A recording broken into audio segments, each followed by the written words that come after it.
The message arrived on a Tuesday morning, and it changed everything. Captain Park Daeho stood in the bridge of the Steadfast, reading the transmission for the third time. The Galactic Council had sent an invitation to Earth. They wanted humans to attend something called the Deathworld Summit. Daeho had never heard of it before. What exactly is a Deathworld? He asked. Lieutenant Kim Yuna pulled up the data on her screen. She was the ship's science officer, and she knew more about alien classifications than anyone else on board. It's their rating system for dangerous planets, she explained. Class 1 is safe. Class 10 is almost impossible to survive.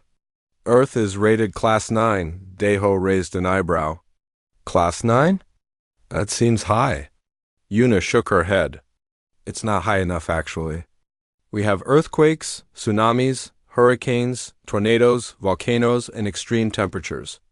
We have predators on every continent and in every ocean.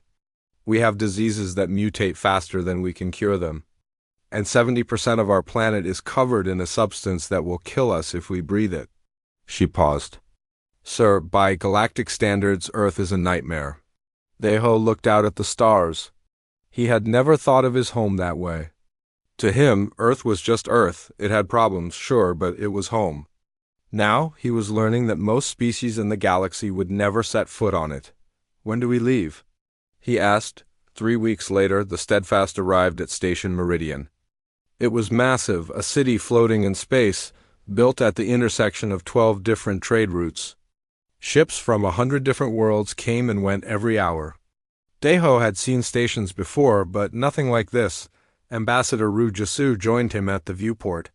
She was Earth's diplomatic representative, a woman in her 50s with gray hair and sharp eyes. She had negotiated treaties with 6 different species and never lost her composure. Daeho was glad she was here. First impressions matter, she said quietly. They will be watching us from the moment we step off this ship. Daeho nodded. He straightened his uniform and checked his team. Yuna was ready, her datapad in hand. Sergeant Choi Minho stood at attention, his eyes scanning for threats even here. Minho had spent 10 years in Special Forces before joining the space program. He trusted no one and nothing until he had checked it himself. They walked down the ramp together. The welcoming committee was waiting for them. The first thing Daeho noticed was the size. The aliens standing before him were huge. 8 feet tall, covered in dark green scales, with armored plates running down their backs and tails that looked strong enough to break bones. Their eyes were yellow with vertical pupils, and when they opened their mouths, Daeho saw rows of sharp teeth. I am Supreme Commander Torak of the Velkathi Dominion, the largest one said. His voice was deep and rough, like stones grinding together. You are the humans. It was not a question. It was a judgment. I am Ambassador Ru Jasu, she replied calmly. We are honored to attend the summit. Torak made a sound that might have been a laugh. Honored, yes, we will see. He looked at the humans the way someone might look at insects. Then he turned and walked away. The other Velkathi followed him without a word. Minho stepped closer to Daeho. I don't like him, he said quietly. Neither do I, Daeho replied. But we're guests here. We smile and we watch. Over the next few hours, they met the other delegations. The Cryoborn came from an ice world where temperatures never rose above -40 degrees. They were tall and thin, with pale blue skin and eyes that glowed white. They moved slowly and spoke even slower, but they seemed polite enough. The Acidborn were stranger. Their homeworld had an atmosphere that would melt human skin in seconds. They wore environmental suits at all times, and their voices came through speakers built into their helmets. They kept to themselves mostly. There were other species too, but the Velkathi were clearly in charge. They had organized the summit, and everyone else knew it. That evening, all the delegations gathered in the council chamber for the opening ceremony. The room was enormous, with a domed ceiling that showed the stars outside. Each delegation had their own section, with seats designed for their body types. The humans sat in a small area near the back. Torak stood at the center podium. Welcome to the first Deathworld Summit, he announced. We are here because we are survivors. Our worlds tried to kill us and we won. We conquered nature itself. He paused, looking around the room. But the galaxy is dangerous. There are threats that no single species can face alone. That is why we will form an alliance. The Deathworld Alliance. There was murmuring around the room. This was bigger than Deho had expected. But an alliance must have order, Torak continued. There must be a hierarchy. The strong must lead. The weak must follow. His yellow eyes found the human delegation. So we will have trials. Proving trials. To see who deserves to lead and who does not. Ambassador Rue stood up. Every eye in the room turned to her. What kind of trials? She asked. Torak smiled, showing all his teeth. Endurance, combat, survival, the things that matter. He tilted his head. Unless the humans wish to withdraw? No one would blame you. Your world is dangerous, yes, but you are so small, so soft. The room was silent. Deho could feel the judgment from every direction. They were all thinking the same thing. Humans did not belong here. Rue did not blink. We accept. The silence broke into noise. The cryoborn delegation whispered among themselves. The Aciborn made sounds that might have been surprise. Even some of the Velkathi looked shocked. Torak's smile disappeared. Very well. The first trial begins tomorrow. He left the podium. Deho caught up with Ambassador Rue outside the chamber. Are you sure about this? He asked. We don't know what these trials are. We could be walking into a death sentence. Rue looked at him with those sharp eyes. Captain, if we walk away now, humanity will never be taken seriously. Every species in this galaxy will see us as cowards. As weaklings. She shook her head. I did not come all this way to run. Deho understood. He did not like it, but he understood that night. While the human delegation prepared for the next day, Torak met with his second-in-command in his private quarters. The humans will die in the first trial, Torak said. Make sure of it. His officer nodded. And if they don't? Torak turned to the window, looking out at the stars. Then we will find another way. Humans do not belong here. They are an embarrassment to everything we have built. His claws scraped against the metal wall. They will learn their place, or they will not survive to regret it. Outside, the stars burned cold and bright. And somewhere below, the humans prepared for a battle they did not yet understand. The Deathworld Summit had begun. The transport ship dropped them on the dark side of Kethfor, and then it flew away. Captain Park Deho looked around at the wasteland. The ground was gray and cracked. The sky was black, filled with thick clouds that blocked all starlight. In the distance, he could see dust rising from the surface, swirling into towers that reached toward the sky. Temperature is currently minus 52 degrees, Lieutenant Kim Yuna reported, checking her scanner. It will rise to plus 68 degrees when the sun comes up in 4 hours. Then back down again. Sergeant Choi Minho pulled his jacket tighter. So we freeze, then we cook, then we freeze again. For 72 hours, Yuna confirmed. And we have to reach the beacon 200 kilometers away. Dr. Beek-Suni opened their supply pack. She was the team's medical officer, a small woman with steady hands and a calm voice.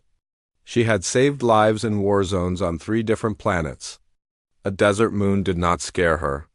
We have water for 2 days if we're careful. Food for 3. Medical supplies? She looked up. No shelter materials? Private First Class Oh Tai-woo, the youngest member of the team, was setting up the communication equipment. The electromagnetic interference is heavy, he said. We can receive signals, but transmission is limited. We won't be able to call for help if something goes wrong. Deho nodded. He had expected that. This trial was not meant to be easy. It was meant to break them. Let's move, he said. They started walking. 4 hours later, the sun rose. It happened fast. One moment, the world was dark and frozen. The next moment, light burst over the horizon like an explosion. The temperature began to climb immediately. Within 30 minutes, it had gone from minus 50 to plus 20.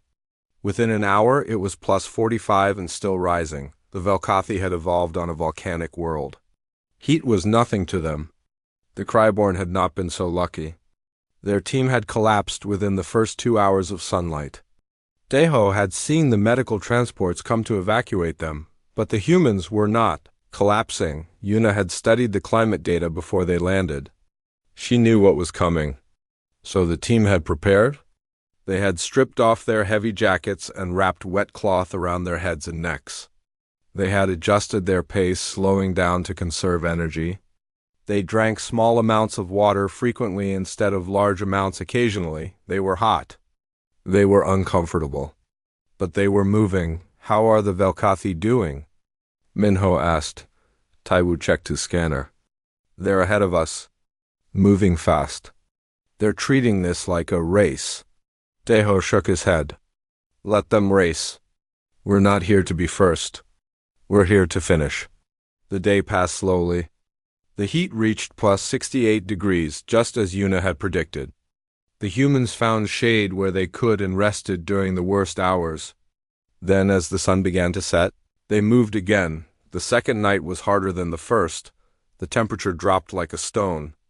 Plus 60 to minus 20 in less than an hour. The humans layered on every piece of clothing they had. They kept moving to generate body heat.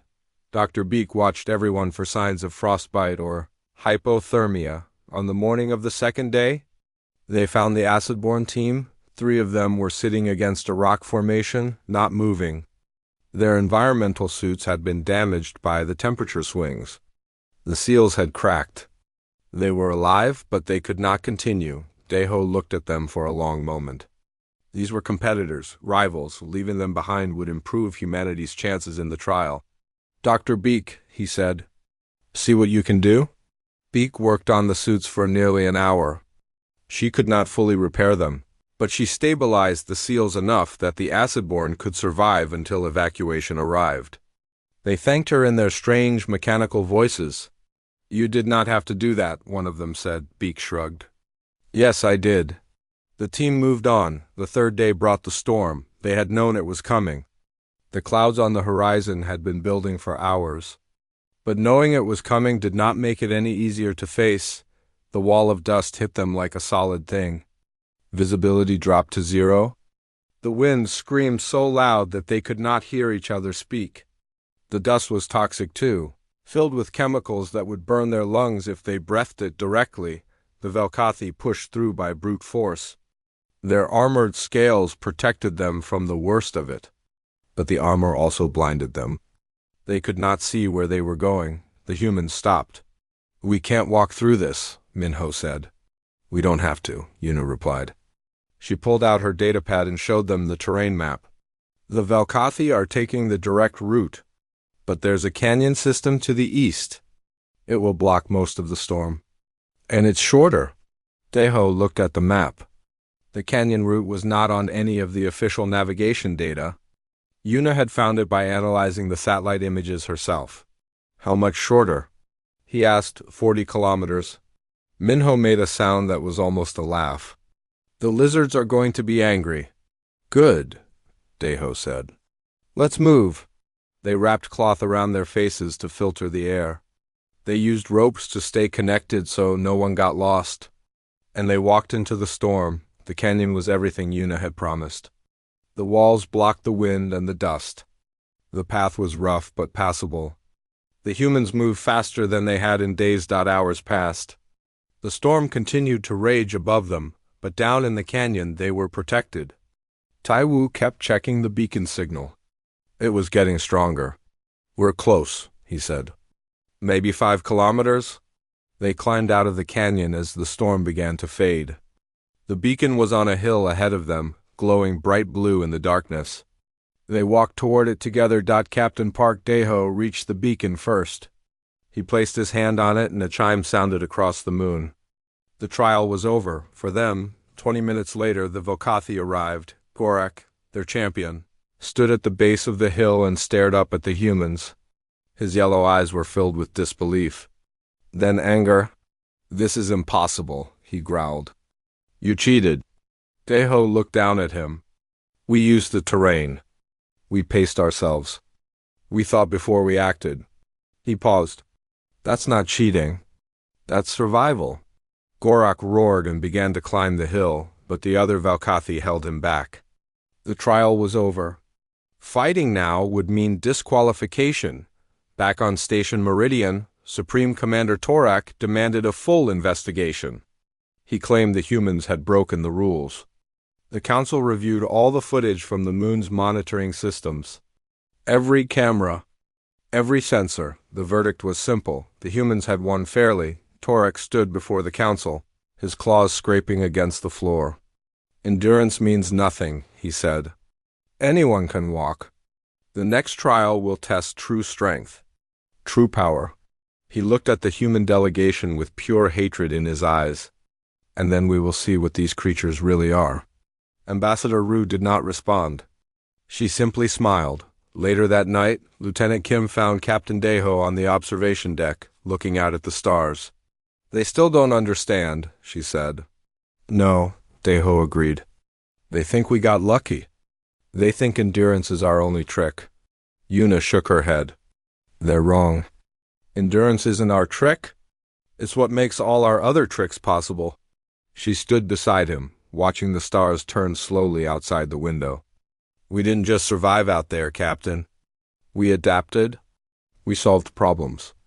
We helped others even when it cost us time. Deho nodded. And that's what scares them. They expected us to fail. They expected us to give up, but we didn't. He turned to look at her. And we won't. Whatever they throw at us next, we'll find a way.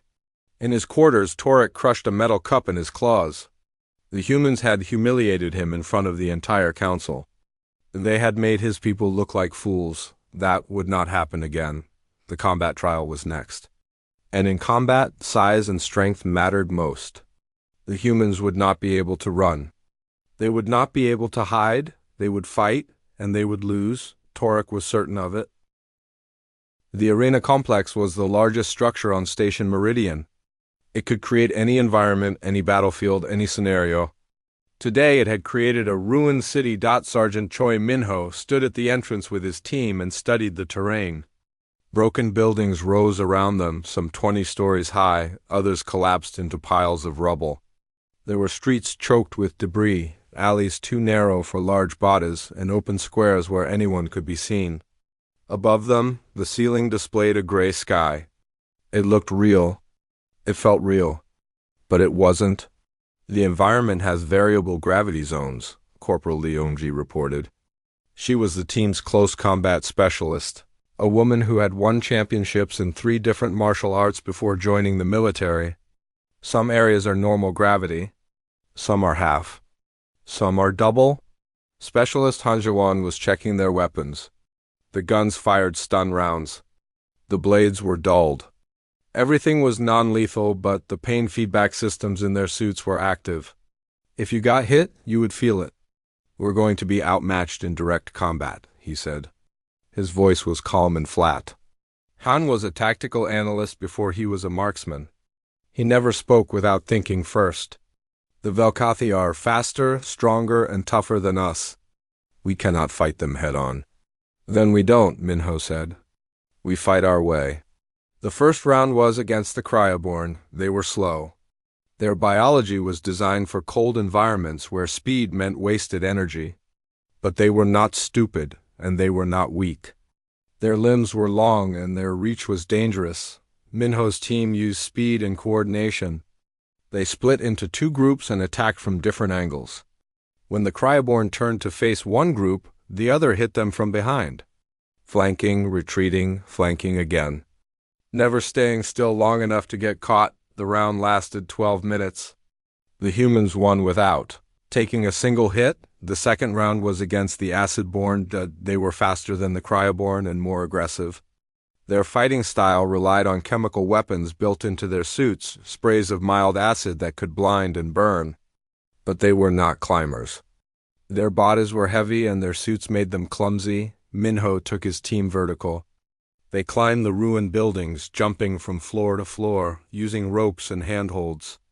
The Acidborn could not follow. They tried to shoot the humans down, but Han was a better marksman than any of them. One by one, he hit them with stun rounds before they could get a clear shot. The round lasted 18 minutes. The humans won with only minor injuries. In the semifinals, the Velkathi destroyed their opponents. Minho watched from the preparation room as Gorak led his team onto the field. The Velkathi did not use tactics. They did not use terrain. They simply charged, all 5 of them at once, like a wall of muscle and armor and fury. Their opponents, a species called the Stoneback from a high-gravity world, tried to hold their ground. They were crushed in less than 5 minutes. Gorak looked up at the camera after the match. He knew Minho was watching. He smiled. The final match began 1 hour later, humans versus Velkathi. 5 against 5, the city loaded around them. Minho could hear the crowd in the stands above, thousands of spectators from dozens of species. Everyone wanted to see this. Everyone wanted to see the humans fall. Remember the plan, Minho said. We do not engage directly. We use the environment. We use each other. We stay alive. The horn sounded. The Velkathi charged. Minho's team scattered. They ran in 5 different directions, disappearing into the ruins like smoke. Gorak roared with frustration. He had expected them to stand and fight. Instead, they had vanished. Find them, Gorak ordered. Hunt them down. The Velkathi split up to search. That was their first mistake. Yunji found a position on the 3rd floor of a collapsed building. She watched the street below and waited. A Velkathi warrior passed beneath her, scanning left and right. He never looked up. Humans did that. Velkathi did not. She dropped on him from above. The fight was short and brutal. She was faster than he expected. She targeted his joints, the places where his armor did not cover. His elbow, his knee, the side of his neck. He swung at her, but she was already gone, rolling away through a gap in the rubble too small for him to follow.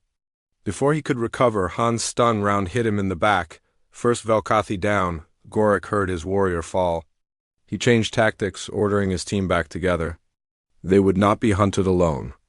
They would move as a group, but Minho had expected that too. The humans led the Velkathi into a square where 3 gravity zones met. Normal gravity in the center. Half gravity on the left. Double gravity on the right. The Velkathi charged into the square without checking. 2 of them hit the double gravity zone and stumbled, suddenly weighing twice as much. Their legs buckled. Their armor dragged them down. Private O Taiwu and another team member hit them with stun rounds before they could adjust, 2nd and 3rd. Velkathi down. Gorak was beyond angry now. His yellow eyes were blazing. He had 2 warriors left, and the humans had not lost anyone. This was not how it was supposed to go. Humans were weak. Humans were soft. Humans were prey. He found Yunji in an alley. She had made a mistake. She had let herself get cornered. Gorak blocked the exit, and there was nowhere for her to go. He smiled, showing all his teeth. Finally, he said, "One of you alone." Yunji dropped into a fighting stance. She was half his size. She had no armor, no claws, no tail. By every measure, she was outmatched. Gorak lunged. She moved. He was fast, but she was faster. She ducked under his first swing and hit him in the knee joint, right where the armor gap was. He stumbled. She spun away before he could grab her. He swung again. She dropped flat, and his claws passed over her head. She kicked his ankle and rolled between his legs. He could not hit her. Every time he attacked, she was somewhere else. She was not trying to win. She was not even trying to hurt him. She was making him angry, making him sloppy, making him focus on her and nothing else. The stun round hit the 4th Velkathi from behind. Han had circled around while Gorak was distracted. 4th Velkathi down. Now it was 5 humans against 1 Velkathi. Gorak stood alone in the ruined city, surrounded by enemies he could not catch. "Face me," he growled. "Face me properly. One of you. Fight me with honor." Minho stepped out of the shadows. All right. They met in the center of the square. Normal gravity. No tricks, no traps. Just 2 warriors. Gorak attacked first. He was still faster, still stronger. His tail whipped around and Minho barely dodged it. His claws came down and Minho blocked with his forearm, feeling the impact through his bones. This was not like fighting the others. This was fighting something that evolution had designed to kill, but Minho had been designed to survive. He did not try to match Gorak's strength. He redirected it. When Gorak pushed, Minho pulled. When Gorak swung, Minho stepped inside the arc where the blow had no power. He targeted the same weak points Yunji had found. The joints. The gaps. The places where armor could not protect. Gorak grabbed him by the throat and lifted him off the ground. Minho felt his air cut off.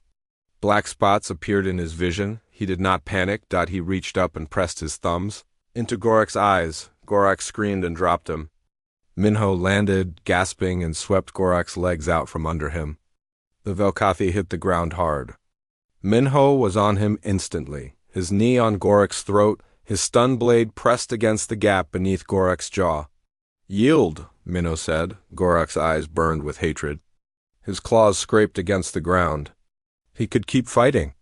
He could force Minho to knock him unconscious. But that would be a greater humiliation than surrender. "I yield," he said. The horn sounded. The match was over. The humans had won. The crowd was silent for a long moment. Then, slowly, the sound began to build. Not cheering exactly. Something more like shock. Disbelief, a species they had dismissed as weak and soft, had just defeated the Velkathi in combat. Minho helped Gorak to his feet. The Velkathi pulled his arm away and walked off the field without a word. That night, Ambassador Ru received a visitor. The cryoborn delegate Silith came to the human quarters after dark. She moved carefully, looking over her shoulder every few steps. She was afraid. "You must be careful," she said. "Torek is planning something. Outside the trials. Outside the rules." Ru kept her expression neutral. "What kind of something?" Silith shook her head. "I do not know the details, but I know his reputation. He does not lose. He does not allow himself to lose." She looked at Ru with those glowing white eyes. "If he cannot beat you in the trials, he will beat you another way. You are in danger. All of you." Ru thanked her for the warning. After Silith left, she called the rest of the delegation together. "It seems we've made an enemy," she said. Captain Park Deho nodded slowly. "Then we'd better be ready for him." Outside, the station hummed with the sounds of 1,000 different species living their lives. But somewhere in the darkness, Torek was making plans. The trials were only the beginning. The warning came at midnight. Lieutenant Kim Yuna was analyzing Velkathi communication signals when she found it. A coded message sent from Torak's personal channel to an unregistered ship outside the station. The encryption was military grade, but Yuna had spent 6 years breaking codes for Earth's intelligence services. It took her 2 hours to crack it. When she read the contents, she went straight to Captain Park Deho. "He's calling in his personal guard," she said. 12 elite warriors. They're not registered for the summit. They're not supposed to be here at all. Deho looked at the decoded message. "What's their objective?" "Us. There's going to be an accident. A reactor malfunction in the lower decks. We'll be caught in it. The official story will be that we were in the wrong place at the wrong time." Yuna's voice was steady, but her hands were tight on the datapad. "They're going to kill us and make it look like an accident." Deho was quiet for a long moment. Then he called the rest of the team together. They met in Ambassador Ru's quarters. Everyone was there. Park Deho, Kim Yuna, Choi Minho, Dr. Beek Suni, Lee Yunji, Han Jiwan, Oh Taiwu. 7 humans against 12 Velkathi elite warriors. "We have 3 options," Deho said. 1. We report this to the council and request protection. "They won't believe us," Ru said. "We have the decoded message, but Torak will claim it's a fake. It becomes our word against his, and he has more allies than we do." 2. We evacuate. We leave the station and return to Earth. Minho shook his head. "If we run, we prove everything they say about us. That we're cowards. That we don't belong here. We'll never recover from that." Deho nodded. He had known both of those options would be rejected. 3. We spring the trap ourselves. On our own terms. The room was silent. They expect to ambush us, Daho continued. They expect us to be surprised, scared, disorganized. But what if we're not? What if we're waiting for them?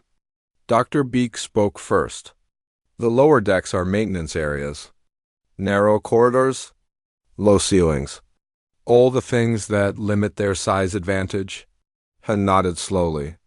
If we control the environment, we control the fight. Rue looked at each of them in turn. This is dangerous. We could die. We could die anyway, Minho said. At least this way we get to fight back. The vote was unanimous. The next morning, Ambassador Rue went to work on the political side. She visited every delegation, building relationships, asking questions, making sure that important people would be paying attention at the right moment. She also made contact with Silith, the Cryborn delegate who had warned them. Silith could not fight alongside them, but she could provide something else. Access codes to the lower decks and detailed maps of the station's maintenance tunnels. Why are you helping us? Rue asked. Silith's white eyes glowed softly in the dim light. Because Torek is a tyrant. Because the Velkathi have controlled this council for too long. And because you humans are the first species brave enough to stand against them. She paused. Or foolish enough. I am not sure which. Rue smiled. Maybe both. That night, the humans went to the lower decks. They did not go quietly. They wanted to be seen. They wanted Torak's spies to report their location. They wanted the trap to be sprung. The maintenance tunnels were dark and cramped. The ceilings were low, barely 2 meters high. The walls were lined with pipes and cables. The air smelled like oil and recycled oxygen. Perfect, Minho said. They set up their positions. Han found a junction point with good sight lines. Yunji positioned herself at a choke point where only one enemy could come through at a time. Taiwu rigged the communication lines so they could talk to each other without being overheard. Dr. Beak prepared her medical kit and her other tools. Special tools. Daho stood at the center, waiting. The Velkathi came 2 hours later. They came quietly, for Velkathi. Their heavy footsteps echoed through the tunnels, but they did not roar or call out challenges. This was not a trial. This was an assassination. 12 of them. Torek's best warriors. Each one was bigger than Gorak, armed with real weapons, not training gear. They expected to find 7 soft, frightened humans hiding in the dark. They found something else. The first warrior came around a corner and walked straight into Dr. Beak's trap. The capsaicin gas hit him in the face, a concentrated spray that burned his eyes and nose and throat. He screamed and stumbled backward into the warrior behind him. Before either could recover, Han's shots hit them both. Not stun rounds this time. Tranquilizer darts, strong enough to drop a Velkathi, 2 down in the first 10 seconds. The remaining warriors charged. They were not coordinated anymore. They were angry. They wanted blood. The tunnels turned their strength into weakness. The low ceilings meant they could not stand at full height. The narrow corridors meant they could not fight side by side. They had to come one at a time, and the humans were waiting for them. Yunji held the choke point. Warrior after warrior tried to get through, and she stopped every one of them. She used their own momentum against them, ducking under their swings and striking at their joints and nerve clusters. Her hands were a blur. Her feet never stopped moving. 3 more warriors fell before they pulled back to regroup. 5 down. 7 to go, but the humans were not unharmed. Han had taken a deep cut across his shoulder. Taiwu had a broken rib. Even Yunji was bleeding from a gash on her forehead where a claw had gotten too close. The Velkathi commander gathered his remaining warriors. He was smarter than the others. He understood that charging blindly was not working. He ordered them to flood a section of the tunnel with coolant gas from the pipes and force the humans out into the open. Daho saw what they were doing. He made a decision. Fall back to Junction 7, he ordered. We'll make our stand there. They retreated through the tunnels, the Velkathi following close behind. Junction 7 was a wide space where 4 corridors met. There was a maintenance pool in the center, waist-deep water used for cooling the station's systems, Deho stopped at the edge of the pool and turned around. The Velkathi commander faced him from the other side. 6 warriors stood behind him. "You should have stayed on your little planet," the commander said. "You should have stayed where you belonged." Deho stepped into the water. "This is where I belong." The commander followed him. The fight was brutal. The water slowed them both down, but it slowed the Velkathi more. His massive body had to push through the resistance with every movement. His tail was useless, dragging behind him. His claws could not get proper traction. Deho used every trick he knew. He dove under the water to avoid attacks. He used the commander's own weight against him, pulling him off balance and letting the water do the rest. He targeted the same weak points his team had found in the arena: eyes, joints, throat. The commander grabbed him and forced him under the water. Deho felt the pressure on his chest, the claws digging into his shoulders. His lungs burned. His vision darkened. He reached up and found the commander's face. His thumbs found the soft tissue beneath the jaw. He pushed out. The commander released him and staggered backward, choking. Deho came up gasping for air and hit him again and again, until the commander fell face first into the water and did not get up. The remaining warriors looked at their fallen leader. They looked at the humans standing around the pool. Bloodied but not broken, they surrendered. 3 hours later, Ambassador Rue stood before an emergency session of the council. The captured Velkathi warriors stood in chains behind her. Their armor bore Torak's personal insignia. Their weapons were not registered. Their communications logs showed orders coming directly from Torak's private channel. Torak tried to speak. He tried to claim it was a misunderstanding, a rogue operation, something he had not authorized. The council did not believe him. Silith testified. She presented the access codes and the maps she had given the humans. She explained why she had helped them. "Torak is a murderer," she said. "He would have killed the humans and blamed it on an accident. He would have done the same to any of us who stood against him." The vote was not close. Torak was stripped of his position. He was arrested and taken away in chains of his own. His replacement was a younger commander named Sareth, who had opposed Torak's methods for years. Sareth stood before the human delegation after the session ended. "You have earned your place here," he said. "More than earned it. No one will question that now." He paused. "The council has voted to grant you full membership in the alliance. The final trial has been cancelled. You do not need to complete it." Ambassador Rue looked at Captain Deho. Deho looked at his team. "We appreciate the offer," Rue said, "but we decline." Sarath's eyes widened. "You decline?" "We came here to prove ourselves," Deho said. "Not to be given anything. We'll complete the final trial like everyone else." Sareth studied him for a long moment. Then he smiled, just slightly. "I think I am beginning to understand you humans. That night, Dr. Beek treated everyone's wounds. Han's shoulder would heal. Tewu's rib would mend. The cuts and bruises would fade, but something else would not fade. The memory of standing together in the dark tunnels. The memory of fighting side by side against impossible odds. The memory of winning. They had come to the summit as outsiders. As jokes. As soft little creatures from a planet no one respected. Now they were something else. And the final trial was still to come. Planet Thresh was the most dangerous world the Council had ever found. Lieutenant Kim Yuna read the data on her screen and felt her stomach tighten. Class 10, active volcanic region, toxic atmosphere, extreme radiation, electromagnetic interference that would disable most equipment, and the wildlife. Silicon-based predators that hunted in swarms and could bite through metal. This trial was designed to be impossible, she said. No species was ever expected to actually complete it. Captain Park Deho stood beside her, looking at the planet through the viewport. It was beautiful in a terrible way. Red and black and orange, covered in rivers of lava and clouds of ash.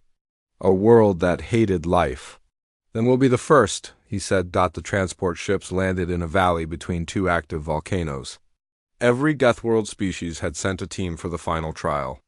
The Velkathi were there, led by Commander Sareth himself. The Cryoborn were there, their cooling systems working at maximum. Even the Acidborn had come, their suits reinforced against the heat, and the humans were there, all of them. Park Dae-ho. Kim Yuna, Choi Min-ho, Dr. Baek Suni, Lee Yoon-ji, Han Ji-won, Oh Tae-woo. Han's shoulder was still bandaged. Tae-woo's rib was still taped. They had come anyway. The objective is simple, Sareth announced to the gathered teams. The council beacon is at the center of the main caldera. Retrieve it and return. The first team to do so wins the trial. No one moved. They all knew what waited between them and that beacon. The first crisis came within an hour. An electromagnetic storm swept across the valley without warning. Every piece of equipment went dead. Scanners, communications, navigation. The teams were blind and scattered. Dae-ho gathered his people and assessed the damage. Their equipment was fried. They could repair some of it, but not with the parts they had. We need components from other teams, Yuna said. The Velkathi have power regulators that would work. The Cryoborn have signal processors, Minho looked at her. They won't share. This is a competition. Then we make it not a competition. Dae-ho looked around at his team. If we work separately, we all fail. If we work together, we might all succeed. He walked over to where Commander Sareth was trying to restart his team's equipment. Commander, I have a proposal. Sareth looked up. His yellow eyes were wary. What kind of proposal? Cooperation. We share parts, we share knowledge. We complete this trial together. Sareth was silent for a long moment. Behind him, his warriors muttered to each other. They did not trust humans. They did not want to work with humans, but Sareth was not Torak. Agreed, he said. Within 2 hours, Yuna had built a working scanner from pieces of 3 different species technology. It was ugly, it was fragile, but it worked. The teams moved out together. The second crisis came at the edge of the volcanic region. The swarm appeared from underground.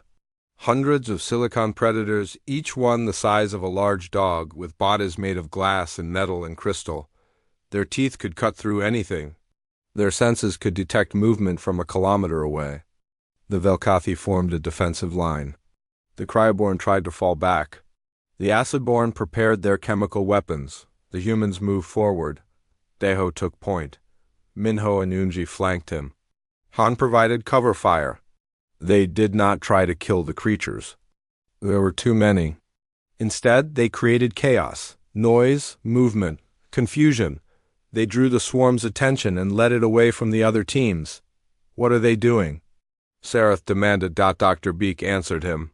They're buying you time? Move? Now, the teams ran. The humans held the line for 3 minutes, then 4, then 5. Tae-woo went down with a gash on his leg. Yoon-ji took a hit to the arm. But they did not break when the swarm finally moved on. Hunting easier prey somewhere else, the humans limped back to the group. They were bleeding. They were exhausted. But they were alive. Sareth looked at Dae-ho with something that might have been respect. You risked your lives for us, he said. Dae-ho shook his head. We risked our lives for the mission. That's what we do. The approach to the caldera was the worst part. The ground shook constantly. Lava geysers erupted without warning. The radiation was so strong that their suits could only block part of it.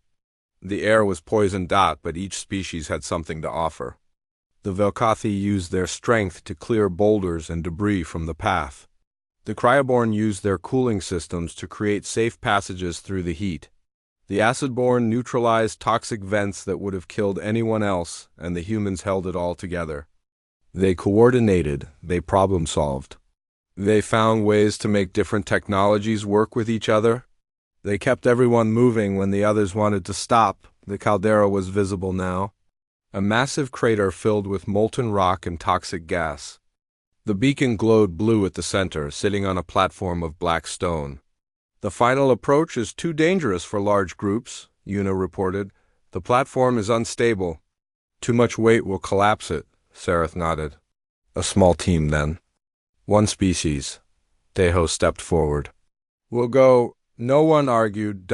4 humans climbed down into the caldera. Dae-ho, Yuna, Tae-woo. The heat was unbearable. The radiation was cooking them alive. The rock beneath their feet cracked and shifted with every step. Halfway across, Taiwu stumbled. His injured leg gave out. Minho caught him before he fell into the lava. "I can't make it," Taiwu said. His face was pale, his breathing was shallow. "Leave me here, I'll slow you down." Deho grabbed his arm. "We don't leave anyone behind, ever." They carried him between them, Minho on one side and Yuna on the other. The platform swayed, the heat intensified. The ground began to crumble. They reached the beacon. Deho wrapped his hand around it and pulled it free. A chime sounded across the planet. The trial was complete. Behind them, the caldera began to collapse. They ran. There was no other word for it. They ran like they had never run before, carrying Taiwu between them, leaping over cracks and dodging falling rocks. The world was ending around them. Fire and stone and death, they made it out. They emerged from the caldera as it collapsed behind them. A wave of lava and ash that destroyed everything in its path. They were burned. They were irradiated. They could barely stand. Every delegation was waiting for them. Silence. Then Commander Sareth stepped forward. He raised his hand in a formal salute, the highest honor a Velkothi could give. His warriors followed. Then the Cryoborn, then the Acidborn. Every species, every warrior, every delegate. Ambassador Rue walked through the crowd to meet her team. Her face was calm, but her eyes were bright. "Well done," she said quietly. "Well done." Later, back on Station Meridian, the Deathworld Alliance was formally established. All the species that had survived the trials signed the charter together. Humans were listed as founding members. Sareth spoke at the ceremony. This alliance was built to unite the strongest species in the galaxy. But strength is not just about size or speed or power. It is about endurance, adaptability, cooperation. He looked at the human delegation. Humanity has taught us that, and the galaxy is better for it. Ambassador Rue gave the response. "We didn't come here to prove we're better than anyone. We came to prove we belong, not above you." "Not below you?" "Beside you," she paused. "Whatever threats face this galaxy, we face them together. That's what the alliance means." The delegations applauded. Not all of them, not completely, but enough. It was a start. 3 months later, Captain Park Deho received a message. It was from Commander Sareth. Something had appeared at the edge of the galaxy. Something that was destroying colonies on Deathworlds. Something that no species had seen before. The Alliance was mobilizing. They wanted humanity there. Sarath's message ended with 6 words. "We're glad the humans are with us." Deho looked around at his team. They were healed now, rested, ready. He saw the same thing in all their eyes. Not fear. Not doubt. Determination. He gave the order. "Set course for the edge of the galaxy. It's time to show them what the Deathworld Alliance can do." The Steadfast turned toward the stars and jumped to light speed.